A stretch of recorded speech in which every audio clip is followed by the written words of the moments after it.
All right. Hello, everybody. Thank you so much for joining us for today's BU Professional Development webinar, Powerful Communication Strategies to Have a More Meaningful Impact and Productive Days. My name is Jeff Murphy. I'm a member of the Career Programs team in the BU Alumni Relations Office. Today's webinar is sponsored by the Boston University Alumni Association and is offered to our 346,000 alumni around the globe and our current students. Throughout your career, BU is committed to helping you define and achieve your professional goals. And we aim to do this by providing everybody with access to a series of valuable online tools and social media communities.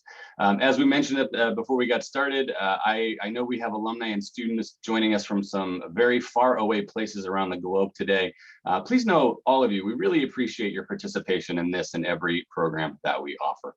Before I introduce today's speaker, just a couple housekeeping notes from me. Today's presentation is being recorded and will soon be made available for on-demand viewing on the Alumni Association website, which you can find at www.bu.edu/alumni. Our speaker today is very eager to answer any questions that you may have, and you're welcome to submit them throughout the presentation using the Q&A function on Zoom. Again, just hover over your screen, wait for the toolbar to pop up, click on Q&A. You can go ahead and type in your question at any point, and we're going to try to get to as many as we can. So let's get on with today's program. After graduating from the BU College of Communication, our next presenter started her career in the challenging industry of network television production in New York City at places like HBO, VH1, CBS News, ABC News, and MSNBC News. She later cut her teeth as a publicist at a Madison Avenue public relations agency. Today, Shakira Brown is an award-winning branding and business communication strategist and professional business speaker for international professional organizations and corporations. Shakira is a member of the National Speakers Association and a voting member of the Television Academy, better known as the TV Emmys. She is often featured in major media such as Sirius XM Radio, American Express Open Forum, Healthcare Finance, PR Week, Institutional Investor, Smart Money, and the World of Speakers podcast. Please welcome me in joining COM alumna Shakira Brown as our speaker today. Shakira, thanks so much for being here. Let's go ahead. You've got a slide deck to share, so let's get that up, and then the floor is all yours. Super fantastic. Thank you so much for introducing me. Welcome, everybody, to this happy Tuesday, I should say. Happy Tuesday, because we are going to be happy about communications today. All right. I want you to really, really understand the importance of communications and why it's important in every part of your business life. Now, we just went over all my stuff, so we don't need to go over all this. But let's get right into your learning outcomes for this presentation, which is really about, like I said, having better communications. And let me just expand my browser here so everybody can see, won't see all the other stuff on here. Powerful communication strategies to have a more meaningful impact and productive days. That's what we're talking about. And that's where I want you to focus in on. Okay. So you're going to hopefully be able to proactively communicate and position work plans for maximum success once you've heard some of the things we're going to be going over today. Strategies for navigating touchy situations with specific words to avoid and phrases to use, and techniques for removing nonverbal barriers. Things that, you want to think about ahead of time before you head into any type of communication. And I'm going to use the word situation. All right. Communication situation. That's because we end up in those quite often in our business lives. So our first section here, finding communications competence within yourself, because it really starts from within yourself, right? So embracing that self-awareness related to your communication skills, your confidence, and your ability to express yourself well and keep composure in difficult situations is a crucial asset in the workplace. Think about the times that you had something really, really tough to talk about at work, and you chose a specific person to do that, have that conversation with, because maybe your direct report, the person, whoever you directly report to, would fly off the handle, and you chose someone else to speak to about that issue. I've done that. I've done that. I had a major thing. I knew the person that I should tell was not going to receive it well, so I told someone else. And that person is usually that person is an open-minded person that you go talk to. And that's someone who handles situations great, whereas the person that you should have spoke to didn't handle situations so great. So you think about yourself and how you handle situations and your confidence in being able to present yourself to the world in those situations. Because no one wants to look or feel foolish or spend a lot of time being anxious. I do a talk on public speaking, and people talk about, oh my goodness, I every time I have to speak in front of a group, I feel so nervous. Well, that has a lot to do with your own self-awareness and worrying about things that maybe are outside of your control.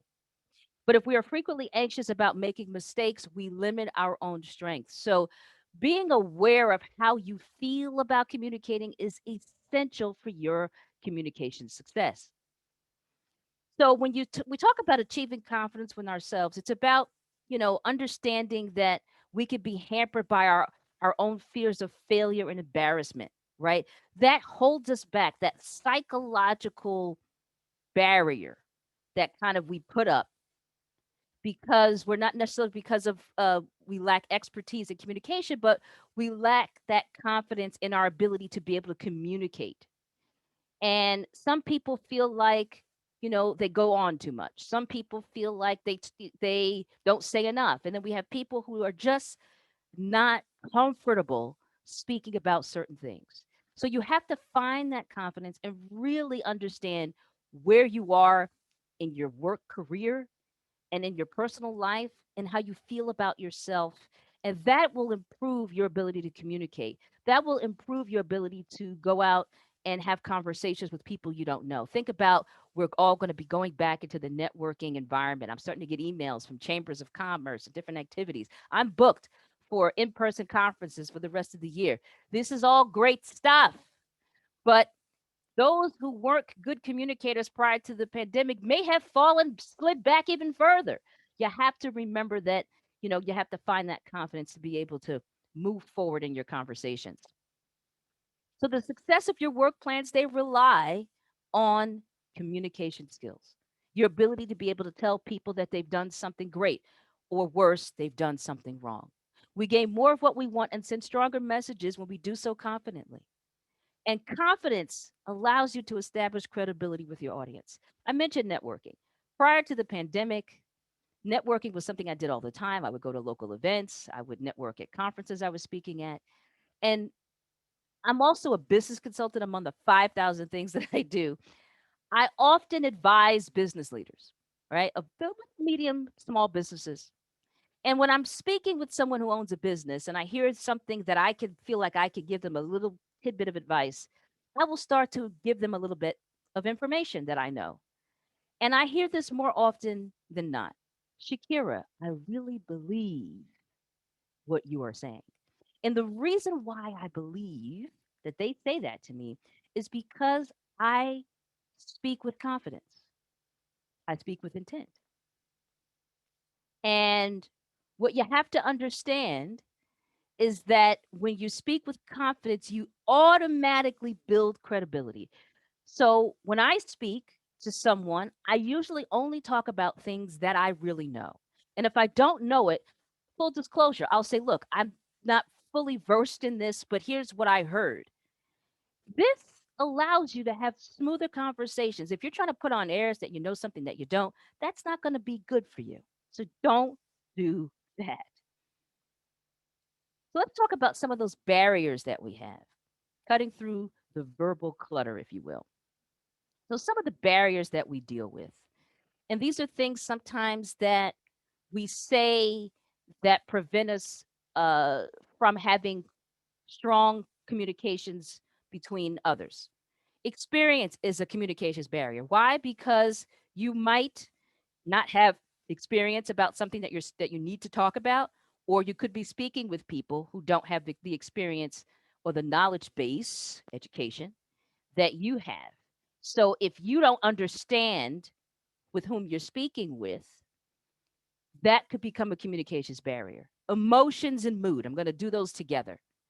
When I think about that, I think about a time that my son, who's now 27, he called me up one time and he said, you know, he lost another friend. He lost a friend who uh, had a bad accident. He was in a terrible, terrible motorcycle accident.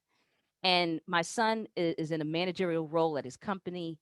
I'm blessed that he graduated from college and moved out immediately and had a job and everything. He's been on his own for, I was just thinking, I think it's 5 years.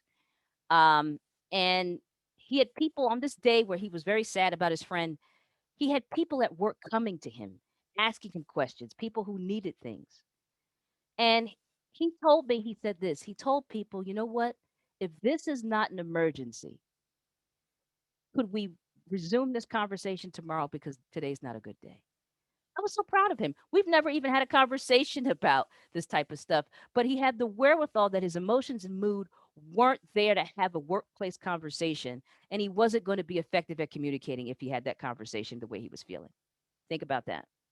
Your background, the background again could be related to your work history, your attitude about things. Think about the times that you had to talk to somebody that you cannot stand. Obviously, that's a barrier, right? Culture, the culture within your organization, subject matter, knowledge, any sort of prejudice. If you believe that someone shouldn't have their job because you believe that they jumped, over others to get it, that could be a communications barrier. How you word things, perceptions, and the nonverbal messages, the way that we present ourselves physically to the world, gestures we make. These are all barriers that you may not even had known were there. And you have to recognize those and make sure you get around those to communicate more effectively. Now, some of you might be working in government. Government is full of acronyms and jargon just as much as a private company would be, right? But if terms are known only to people who work within your group, your department, your organization, don't use them at all or explain what they are, then use them. When you start throwing around acronyms, jargon, that's a huge communications barrier. Because here's the thing, some people don't want to admit they don't know what the acronym is. Don't make the assumption that everyone will know, even if they do work within your industry or company. There was a time when I left TV and I started working at the Madison Avenue PR firm I worked at in New York City. I got on the phone with a client, which was Microsoft, the, the, the huge company, Microsoft, the corporate office. These are some of the smartest people I've ever spoken to. And I'm coming out of TV. I didn't know a lot of business related jargon yet. I was still very young and early in my career. And they kept talking about SOP, SOP this, SOP that. And I remember being uncomfortable because I wanted to ask what is SOP, but didn't want to seem like was stupid or whatever. So I didn't ask. What I did was I looked it up on the early Google machine. Thank goodness there was a Google machine at this time. Well, it was 20 something years ago. At the beginning of the Google machine, I was able to use it and found out it meant standard operating procedure. But even with something like that, you should at least say it once, standard operating procedure, and then refer to it as SOP, just in case there's someone in your communication circle who doesn't know what it is. And that goes for any acronym or jargon related to what you do. So here's a quote from the great Napoleon Hill. He wrote the book Think and Grow Rich, which I just learned is becoming a movie of some kind. It's going to be like a documentary slash movie, one of those kind of a docudrama type things. Think twice before you speak because your words and influence will plant the seed of either success or failure in the mind of another. Words matter. So you need to, this is something I say all the time, speak with intent. The words you use can influence and plant the seed of success or failure. So, how you phrase things, how you say things throughout your workday matters. Choose the words wisely, think through what you're going to say. This might seem simple, but most people don't do it. Take the time to really think through. Now, when you joined this presentation, you probably weren't thinking you were going to be listening to a little bit of a personal branding talk, but communication starts with you, and it does start with how you present yourself to the world. So we must go over this as part of the communications topic. So when we talk about branding and understanding what it is, you think of a brand when it comes to a company and they create an image. You think about, when I do this presentation live in front of an audience like I did last month, I asked the audience, I said, what do you think about when or what comes to mind when you hear the name McDonald's and people started yelling out the Big Mac, the fries, and really what that is consistency. There's a consistent level of quality throughout, and that's what branding is for an individual. We create a personal image for the same reason, to build a brand centered on ourselves that leads people to think of us. Have you thought about the impact you can be having in the workplace if you worked on how you present yourself to the world? How have you presented yourself to the world virtually? Are you the person who's always has the camera off? I know who you are. If you haven't revealed yourself in video on a work, Zoom, or any other platform, video, virtual training, virtual meeting platform, then you have done yourself a disservice because you have undermined your brand. People need to see you, they need to feel something from you so that you can have better conversations, so that maybe they will do more of what you want them to do. Think about that. So here are elements of your personal brand. Body language, how you physically present. You know, are you the sloucher? Are you the person who stands erect or sits erect? How you communicate, obviously, is part of your personal brand. I mentioned the whole concept of going to the person who's going to receive bad news in a better way than the person who's not, right? So that's that part of that person, the person that you go to with that bad news, that's that part of their personal brand, their communication skills, credibility, quality of the work that you put out, how you handle difficult situations. Again, do you want to, are you that person that everyone avoids when they have bad news? Are you the person that they bring the bad news to because they know that you're going to handle that in a way that everybody's going to, feel okay about? Your social media presence. Now, this is my favorite because there are people who present themselves as prim and proper in the workplace setting. And you might go onto their Facebook on the weekend and you find photos of them doing keg stands or having some sort of like, shot contest. You have to consider that if you're going to have a personal brand, it is 24 hours a day, 365 days a year, and you need to pay attention to that. And of course, your image and appearance. Are you well groomed? Do you have a certain style? Do you Are you the person who shows up and looks like, they just rolled out of bed?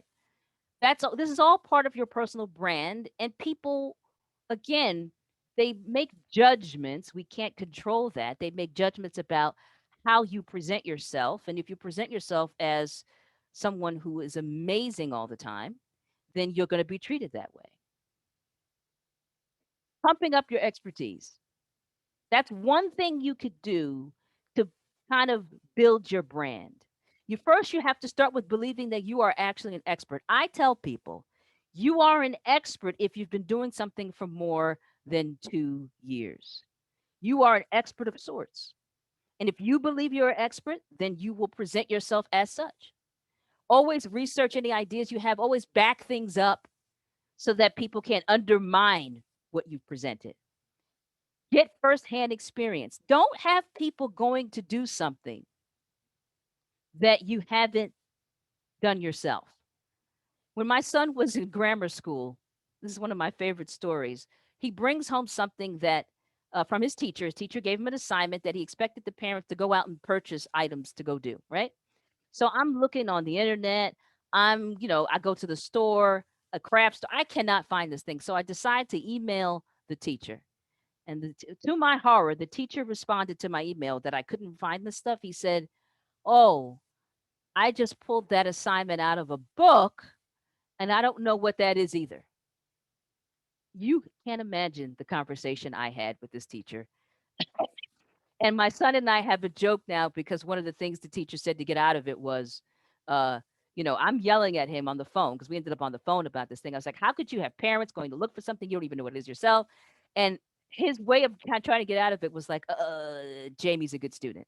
So my son and I have this joke. We every so often we say that phrase, but literally never give someone something that you don't have first hand experience either doing or knowing about. Don't hide your credentials. You can't imagine the people I've encountered in my life that have undermined their own credentials because they feel those credentials don't matter because they're doing something else. Never do that. Prop yourself up. And most importantly, team up with credible allies. That's how you pump up your expertise.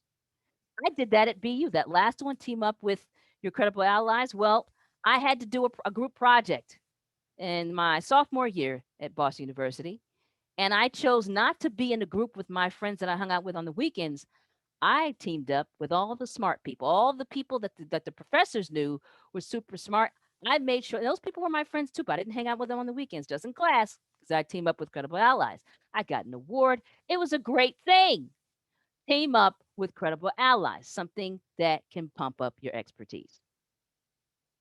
So when we talk about communicating, you need to make sure that you have positive relationships. You're constantly building positive relationships with people, even at work. And I'm not talking about romantic relationships. I'm talking about, you know, cordial relationships with respect, with honesty, and with an openness, and where people will want to do more of what you have asked them to do. Your ability to communicate effectively is of great value to maintaining positive relationships because no one wants to talk to someone that they can't talk to, that doesn't hear them. We're going to talk about listening a little bit in a little bit, a few slides up. If you are to deliver the value that your stakeholders, the stakeholders are coworkers, partners, clients, customers. If you're in a government setting, your community, if you want to deliver the value your stakeholders want, you must understand them and their needs, which means that your connection with them must be richer and fuller. You must find ways to better align yourself and connect with people so that your communications can go more smooth. Now, when we talk about having a communication, whether it's in person and having a meeting or something like that, I always say you have to clearly understand who that audience is. Identify any decision makers and key stakeholders and influencers in a situation in which you're going to have a meeting, right? So, say you get an email. You get an email, and there are a few names on the email chain that's going to be in this meeting that you're leading, and you don't know anything about those people. Look those people up. A friend of mine got into trouble about a year ago when everything went virtual. He got in trouble at work because there was an individual on a meeting that he didn't bother to find out who this person was, and he spoke a little snippy to this person. He got a little testy. Turns out this was a higher up, and his boss had to go massage the ego of this person, right? So always make sure that you understand who everybody is in the room, virtual or in person. Always assess their receptivity to your message.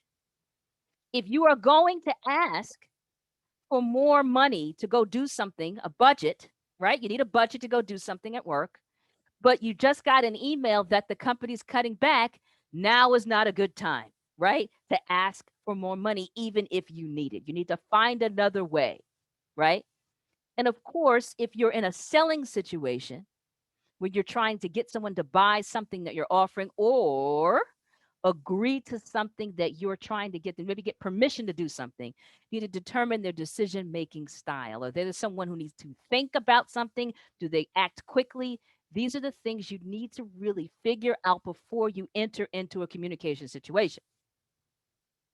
So here is our 10 tips to help build stronger, positive relationships. Speak to people. Seems simple, right? But think about, we've been isolated from a lot of our coworkers over the last year, and you might be out of touch with how to speak to people. Remind yourself to do that. Remind yourself to smile and be friendly. Call people by their name. And if you can't remember names, if you're terrible at it, find a solution to that. Have some sort of trick that you do to remind yourself who the person's name is. Or don't be afraid to ask them, what is your name? I'm so sorry. I can't remember. But also, most importantly, pronounce it right. Don't be afraid to ask somebody who has a challenging first name or last name, how they say it, believe me, you're going to get respect for that. They don't want to hear their name mangled. If you say, I'm so sorry, could you please just tell me how to say your name? They're going to be so appreciative. Okay. Be friendly and helpful. Be cordial. Be genuinely interested in people. You know what that is? If you've had some chit chat with someone that you work with, or you have a relationship with at work, or a partner of your organization, and they've mentioned maybe that their kids in little league or their daughter's in ballet, you just say, hey, how's that daughter of yours in ballet? Or maybe they mention they have a home improvement project going on at home. Hey, how's that man cave going? People want to be seen and heard. So it's great for you to mention things like that. That builds a positive relationship, right? People who remember things about someone else have more positive relationships than those who don't. Be generous with praise and cautious with criticism. That's self-explanatory. Be considerate with the feelings of others. Really understand what someone's going through. Understand and recognize that they might be suffering in some way at work or at home. Be alert to give service and always practice a sense of humor, but make sure it's appropriate. Don't say anything off color. Be careful with that, and don't be offensive. So here are some techniques for your approach. And I want you to think about things differently here. We're going to tap into influence just a little bit. So, influence is the ability to persuade others to act differently, to behave differently, or to believe something often with minimal effort. When we talk about influence, this is someone doing something because you have asked them to do it. Now, doesn't that sound great? Now, I'm fortunate to have built a good reputation for myself over the years. And there are certain things, if I call someone, even someone I haven't seen in years, and ask a favor of them, and of course, I'm usually calling with something for them to do some business with me. And there's always money involved because I believe if I want to get paid, everybody else has got to get paid. So I'll reach out to someone. And I had to do this recently. Over the last 6 months, I had to reach out to some colleagues to help with a project I was working on, and no hesitation. Yes, Shakira, what's going on? How could I be involved? How can I help? No question of like, hey, how you doing? There's certain people that if you reached out to them, you'd have to first find out, hmm, how are you doing? You make sure that they're good. But they know if I wasn't in a place to do anything the right way and on point, that I wouldn't be calling them. Right. And they're more likely to take my call and do what I've asked them to do because I have some sort of influence. Think about who you might be able to influence. Influence, again, look, ability to persuade. Persuasion is a little bit more difficult because usually you have to pull somebody from their position to have them join your position. And influence really is just someone doing something because it's you. It's you asking them. Think about the folks on social media who are paid influencers, right? Those makeup, those gals and guys doing makeup videos, and people doing home improvement, and they're getting these plugs from Home Depot or Maybelline and things like that. They've been identified as influencers. They're people who can say something, and others will go try it and buy it because it's them. How can you have more influence throughout your day? How can you be more influential in your work life? Well, Robert Cialdini, he's the author of Influence, The Psychology of Persuasion, which he wrote back in 1993. It's been revised many, many times. I listen to a bunch of podcasts by sales gurus, I call them, and they all mention Cialdini's 6 principles of influence. And I know how to say Robert Cialdini's name because I listened to a video of him saying his own name. So I made sure that I'm saying his name right. But reciprocity is when it's influential. When someone gives you something, you feel compelled to give it back. I was on vacation in Dominican Republic 2 weeks ago, and I was on the beach. You know how sometimes the beach vendors, they come to you while you're under, you're having a cocktail under an umbrella, and the guy's trying to sell you some jewelry. So I decided I wasn't going to buy anything because the stuff looked all chintzy.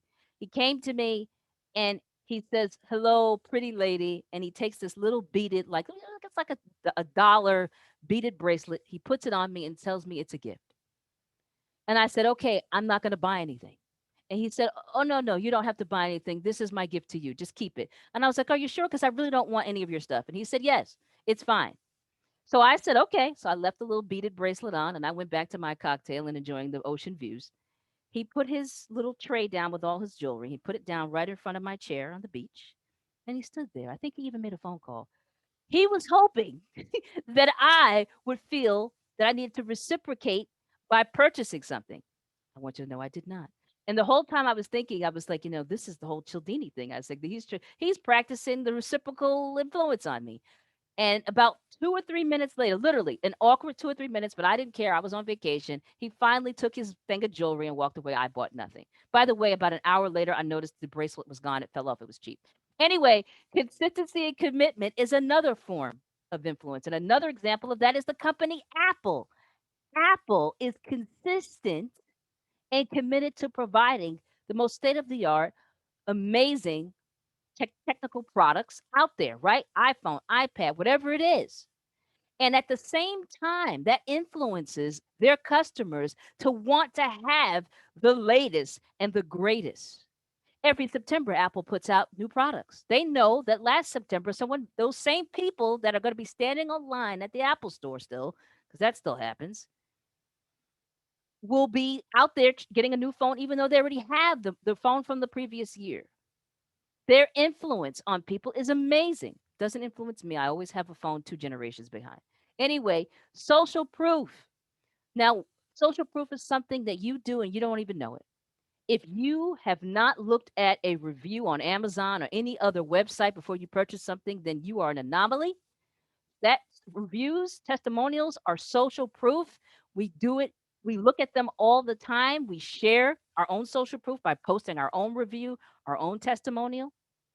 Authority. Think about how, when the CEO or the president of an organization walks into the room, or even someone of military background, or someone in law enforcement walks in, that authority influence behaviors, correct? Liking. Well, here's a fun story. Liking. Well, one time I called up Bloomingdale's and I had a bunch of stuff that I had purchased online that went on sale, and they had a policy at the time that if something went on sale within 14 days of you buying it, they'd give you the difference in price. They'd give the money back. Called them up. Gentleman was in the Philippines. He says, "Oh, your name is Shakira. I love the singer. She's so great." And I said, "Okay, thank you. I get that all the time." And he gave me the discounts I was entitled to. And then we had such a lovely conversation, and he loved and liked my name so much because of the singer, he gave me an additional 20% off the top of my entire purchase. Something he wasn't supposed to do, or didn't have to do, all because he liked my name. My name influenced him to do that. And I was just born with that name. How about that? And scarcity. Think about the times that you've joined a company, joined a membership program because members get a special deal, right? You become a member because members only pricing, right? You want to take advantage of that. That's scarcity. Thinking about times, or when you're trying to order tickets online or something, and they have that little clock that says you have 5 minutes to order, or they're going to put that ticket back into the pool. That's scarcity. So these are all forms of influence. Building credibility, your ideas, how you present them, and you as a person. Trust plus expertise equals credibility. You have to build trust among people based on how you present your ideas, how you present yourself. These are the things that are going to lead to you having easier conversations, people being more willing to do things for you because of you. So here are some ways to hone your credibility. If you want to build credibility, you must first be credible to yourself. You must believe in what you do, what you offer. You can't second guess yourself. Again, remember that confidence we talked about. Your body language and your tone of voice will tell them that you believe in what you are selling. And by selling could just be asking for permission for something, right? Doesn't mean that you're actually trying to complete a transaction, because I know many of you are not in sales, but you often have to ask for things, whether it's a budget, whether it's permission to do something. The first impression goes a long way to establishing your authority. So make sure if you're meeting someone for the first time, you present your best self. If you can't do that, reschedule the meeting. Be aware of any of your body movements that you might have. You know, Make sure you're always well prepared. That last one, being well prepared. You will have better conversations if you've thought through ahead of time how that conversation might go and come up with scenarios on how to drive that conversation to the direction that makes the most sense for you. Preparation is key for everything. And think about the times when you were the least prepared and how you turned out on that. Did you turn out like a winner or did you turn out like somebody who felt like, you wanted to go hide behind a rock? Ways to present yourself as credible. Thought leadership. That's a great thing. What I'm doing right now, this is considered thought leadership. If you have a topic that you can present on, get yourself out there, start presenting. You could present at work. One of the ways I started speaking was doing presentations at the companies I previously worked for. You can submit articles, blog posts to your own company, to professional associations you belong to. Get the information out there that's in your brain and position yourself as a thought leader to build credibility. Be an advisor, help people, give people information that you have that could be of value to them. Be responsive. Now this one is interesting. In today's age, being responsive is huge. I find that if people reach out to me and I call them within 24 hours, they're thanking me profusely. Oh my goodness, thank you for reaching. Oh, thank you for getting back to me so quickly. And I'm thinking, it's been 24 hours. Was it that quick? But there are so few people who are responsive today that if you are minimally responsive, it builds credibility. Always demonstrate any confidence you have in how you present yourself and how you speak, your tone of voice. Be consistent. Don't be that flaky person that sometimes you can rely on them and sometimes you can't. Be detail oriented because everybody loves that, and work to solve problems. Be that person that comes up with ways to get around challenges. That will build your credibility as someone who knows a little something about something else. Being recognized as a thought leader, an advisor, will allow you to live your brand and establish a rapport. Think about the times that you wished people looked at you as an expert, right? I've worked in situations where if the company that I worked for in the past would bring in an advisor, like a consultant, and that consultant would come in and say almost to the letter what I've already advised the company to do. Suddenly, it's genius. You know why? Because the consultant has a different type of credibility, right? They're known as advisors. When I had this feeling, I wasn't presenting myself as an advisor. They didn't see me as an advisor. And in this situation, I don't think they ever would have seen me as an advisor because it was a boys' club. And we have that to deal with as well as women or any marginalized group, right? So think about how you can present yourself better to the world and be seen as the brand that you envision and establish that rapport.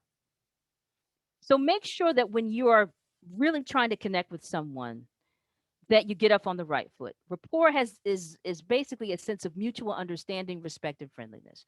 And I mentioned ways that you can build rapport earlier and like just chatting with someone about things that they care about. It's that presence of a cooperative relationship based on trust and honesty. That's important. So here are some techniques for you. Find common ground. Remember the story of thinking about conversations you've had with people where they mentioned something that they cared about. Oh, I'm going to be doing a home improvement project, and you find a way to talk about things that they care about. Maybe they belong to a special group. They're a member of an organization. You ask them about that. Use direct language with people. People love that. Direct, not nasty, direct language. Use factual descriptions and relevant details because people are going to see a higher quality from you when you do that. Use repetition respectfully because people don't like to be told the same thing over and over again. And of course, how you present yourself physically, your body language says it all. Now let's get into asking good questions, setting up conversations for success. This is a important component to moving things forward in a project that you might be working on.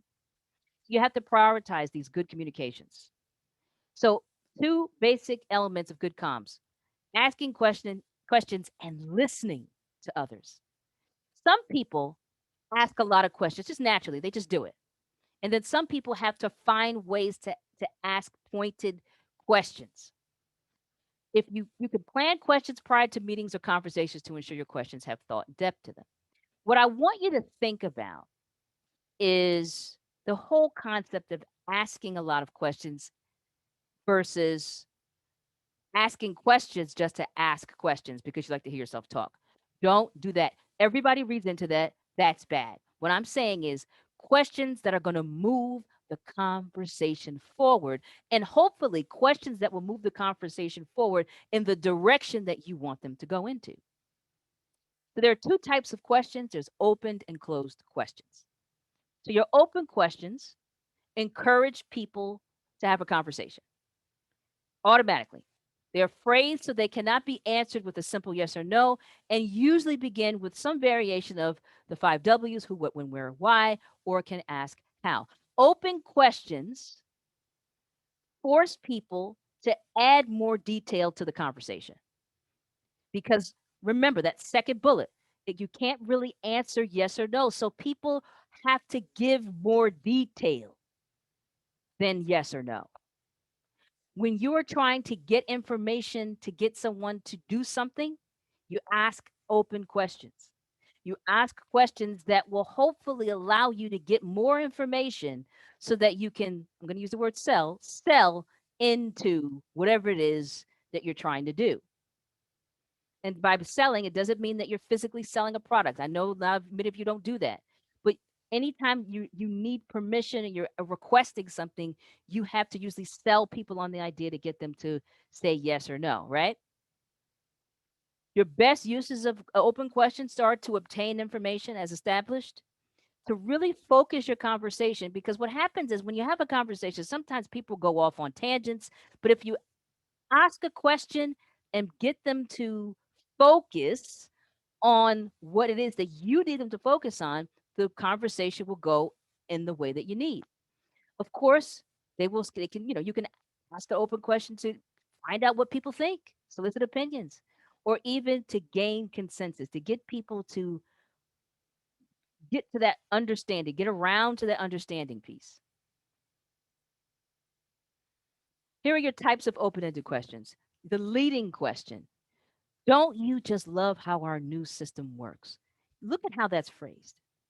That's phrased so that the person feels mostly compelled to agree, right? That's why it's leading people to what you want them to actually say or feel. The rhetorical questions: do I look like I care? I always say don't use that at work. But that's a rhetorical question. Use rhetorical questions not very much in your conversations. Leading questions are going to get you more value. And my favorite, the probing questions: are you able to tell me more about your challenges so I can offer you the best solution?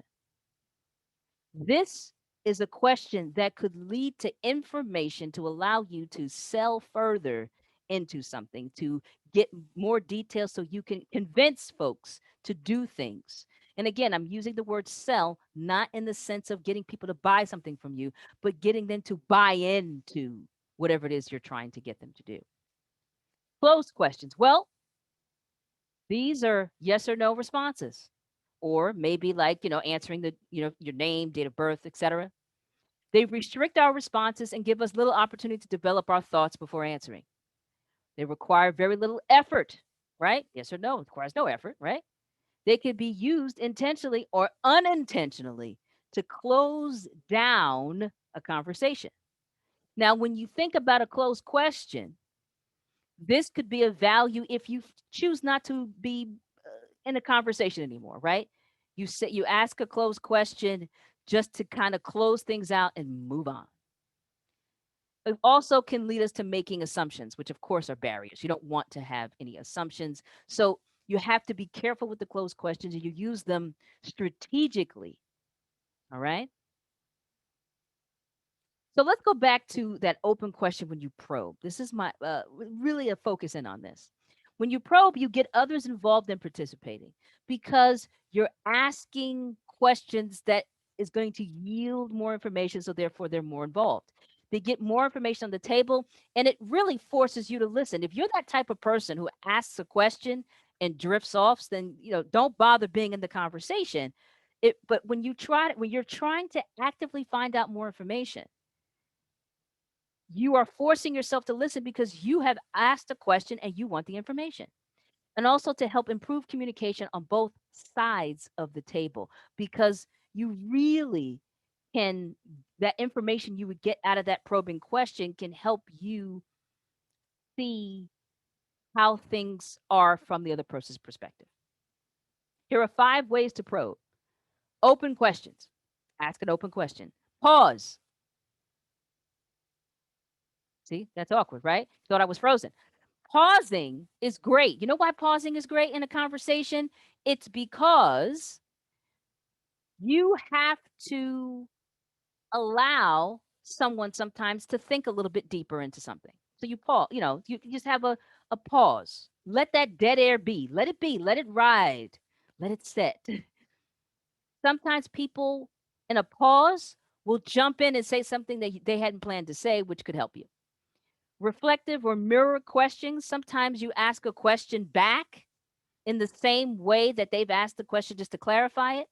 Paraphrasing, you kind of say what someone has said it a different way to clarify that you understand where they're coming from. And a summary question, kind of just to make sure, again, this is a way to get out whether or not you understand where they're coming from. Listening skills. Hearing with intent is powerful. Here's a quote from the great Jimi Hendrix. Jimmy says here, as if I could say it like he's my friend, knowledge speaks, but wisdom listens. I love this quote from him because you get more value out of listening. If you spend more time listening, you're going to find that your communications are going to go better. You're going to get information that you would have missed if you weren't listening. I promise you that. So let's get into understanding your listening ability. It really is a skill you can develop listening. Good communicators always spend more time listening than they do talking. So you must choose to listen more. It is a conscious effort. If you go into a meeting and you want to find out ways that you can get something across or you can have more information out there, um, you need to listen. You need to find out what it is that people care about. They're constantly telling us, but you're not listening. You must listen. That will improve your communications. Active listening, listen with intent, listen with interest. Try to get rid of any assumptions. Assumptions are conversation killers. If you go into a situation to go hear, to listen to what someone is saying, but you've made assumptions about what they're going to say before they've said it, game over. That's a pointless conversation, a pointless communication that you're in. Always listen for what is not said. People are constantly giving us cues to more information, but if you're not listening, you can't hear it. I have been brought into business meetings because I'm known for hearing what's not being said. And really, people are constantly giving that information. If you choose to listen for it, you will hear it. If you go into a conversation and you're constantly thinking about what you're going to say next, then you're not listening. When we're talking about listening, that's also responding to people's feelings, right? Because people, they find value in folks who respond to how they feel. Even if you simply say, I understand how you feel, it adds that extra dimension to listening. People want to be seen and heard. So if you demonstrate that you see and hear them, you're going to have better communications. Here are some physical indicators, okay, that could demonstrate to others that you're listening. Eye contact, nodding your head. Okay. Leaning forward, those verbal cues. That's right. Questions. Asking questions is an indicator that you're listening. If you don't have any questions, you're probably not listening, right? It's always, that awkward moment when someone has presented for a while. and in a meeting, and then they ask if there's any questions and no one has any, and then feel like maybe you were clear, but maybe people weren't listening. And of course, if you summarize a statement, you are actively demonstrating that you were listening in some capacity. So here are some tips for becoming a better listener. Make a decision to listen. Don't interrupt. Keep your eyes focused on the speaker and your eyes tuned to and your ears tuned to their voice. Don't be looking around or trying to figure out something else is going on. And of course, ask questions. Decide to listen. Don't interrupt. Be focused with your ears and your eyes and ask questions. So, lastly, we're going to talk about presenting with authority. Here are some quick strategies for maximizing meetings. Look at that. Prepare, prepare, prepare. If you have a meeting that you're going to be leading, be prepared. Don't show up like someone who just decided that they were going to have a meeting and didn't think it through. Have a purpose for a meeting. I have a colleague that walks into the room every time there's a meeting. He would say, "Okay, why are we here?" Know why you are there. Of course, let those in the meeting know why they're there. Have an outcome. Decide how you want it to go. What is the call to action? Make sure the receiver is ready. I mentioned earlier, if you're going to go ask for money for something, make sure that there's not a freeze on budgets. And also apply positive intent. If you go into a meeting thinking that you're not going to get what you want, you're not going to get it because you're going to present yourself as someone who doesn't believe in what you're saying. Apply positive intent as part of the meeting. You have to go in there, even if it's you have to pump yourself up in the mirror in the bathroom beforehand and say, "I've got this. I'm going to kill it." Apply positive intent. Now, it's important that you develop your own communication style. I say that because it's easy to try to mimic others or try to do something that's not genuine to you, but develop your own style on how you present yourself to the world from a communication standpoint. Always suspend all judgments. If you have judgments about something going into a communication, that is going to taint what you are saying. It's going to come out in some way. Consider all the conversation scenarios on how things could go. Craft your specific way of communicating in those different communication scenarios. If it gets back to if you get backed into a corner, have a way of trying to figure of a way of getting out of that corner ahead of time. And of course, create lines of questioning based on the outcomes that you want. Now, here's the thing, if you don't think about those things ahead of time, you're going to be in major trouble. Think about what you want the end result of your said conversation to go and create the pathway for it to go that way. That's what we're talking about here. And that's part of that preparation. So, planning for powerful outcomes. Ask yourself a few questions to help you decide how to approach the conversation. What reaction are you looking for in the communication that you're having? What do you need the listener to remember? Really think about that second one. What do you want them to take away from the conversation? Is it, or do you need them to go do something? Do you need them to react? That listener must have something to do. Otherwise, why are you communicating, right? What do you want that listener to do after your conversation? Keep all of that in mind as you are planning for a meeting, a conversation, even if it's an informal one, even if it's not a, meeting invite thing. Always think ahead to how you want your what your outcomes are going to be. Think about that. So we've come to the end here. We're going to go over our key takeaways. We're going to ask. I'm going to ask you to see if you have any questions. So remember to master all forms of communication to gain attention. Make your personal brand a priority. Okay. We talked about personal branding and how you present yourself to the world. It does matter as it relates to your communications. Valuable relationships, asking good questions, and listening with intent are building blocks of influence. Make sure that you really hone those skills. Ask open questions and always check for understanding using probing.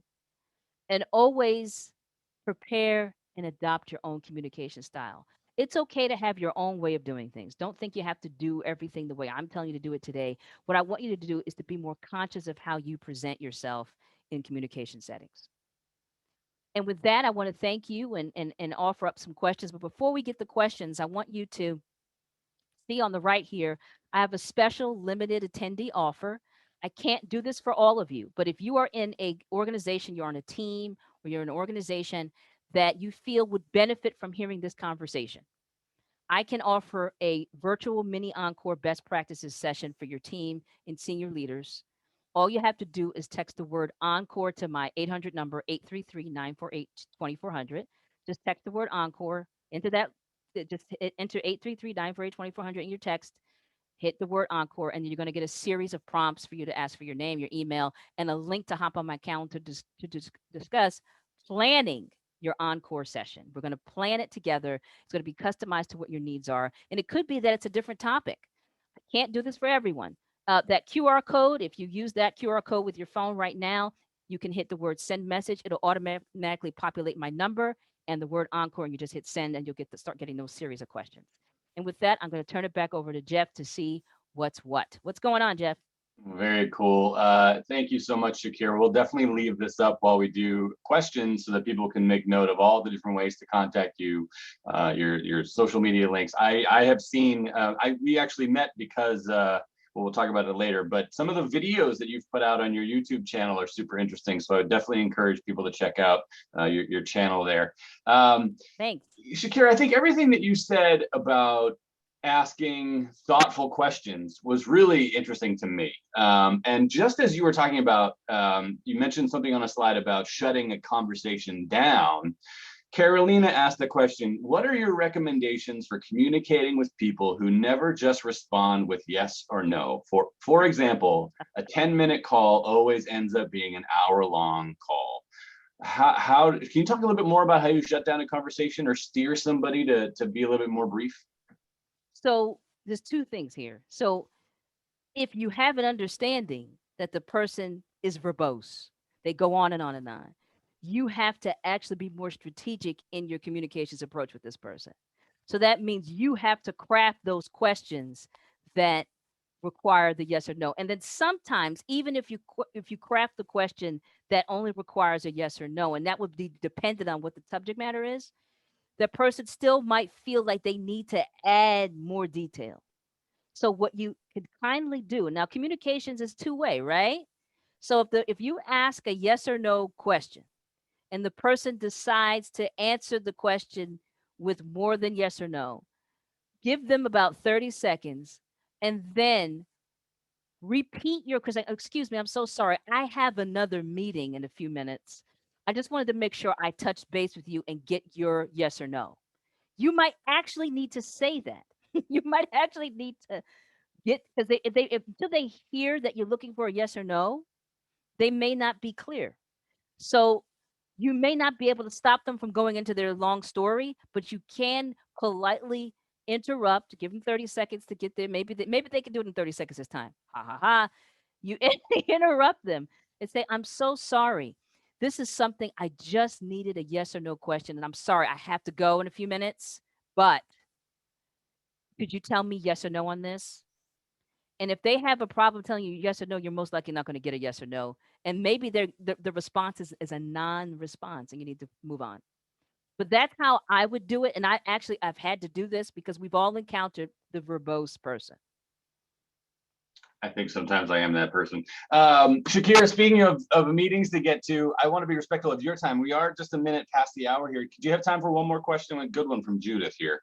Sure, sure. All right, perfect. So Judith's wondering if just, plainly, any Zoom specific advice for meetings? Does anything that you talk about change in this online platform? Or is it, you have to double down on one thing instead of another? No, don't do anything different. Communication is communication. The platform itself, it may create some barriers. I mentioned showing your video often if you can. That's important. But also what Jeff just did in recognizing people's time, because I do find people go over on Zoom. If you're more in tune to some of the challenges that others might have, this is mindfulness here, being mindful of what other challenges people have in the virtual environment and kind of planning for those and communicating around those things that makes things a little easier. But whether it's in person or not, you still need to know who's in the room. Use the meeting invite. Look and see who has been invited to that virtual meeting. You could still do the things that I said in this, whether it's in person or virtual. I'm not differentiating because your communications does not change. You still need to have small talk. You still need to recognize people's names and be friendly with people. They all apply. Well, Shakira, this was fantastic. I thought all of your tips were great. I think you did a great job at handling these questions. And so thank you so much. And thank you for this generous offer that you've given everybody who's been here. Not everybody, but the offer that you've been able to put out there. That's really pretty fantastic. So on behalf of the entire University, the Alumni Association, I just want to thank you so much for your time today. Thank you for having me and happy communicating, everybody. Feel free to reach out to me. Please link in with me if you'd like. Thank you so much.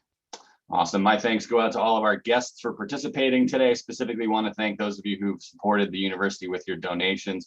I also want to make sure that each and every one of you joins BU Connects. You see this above me. This is actually where Shakira and I met. BU Connects is our brand new online networking and mentoring community. Alumni can find fellow grads in their industry or with similar interests, leverage their professional network, and get introduced to people they should know. If you're a student, you can meet BU alumni who've been in your shoes and now can open doors for you in the workplace. My pro tip for everybody is that you can save several minutes of your time and sign in with your existing LinkedIn information to complete your profile in seconds. Once you're in, you can join nearly 40 special interest groups based on your career aspirations, gain insights from industry insiders, sign up and start networking today. And you could even use BU Connects as a great place to practice a lot of what you've learned here today. So thanks everybody for your time. And thank you again, Shakira, for a fantastic presentation.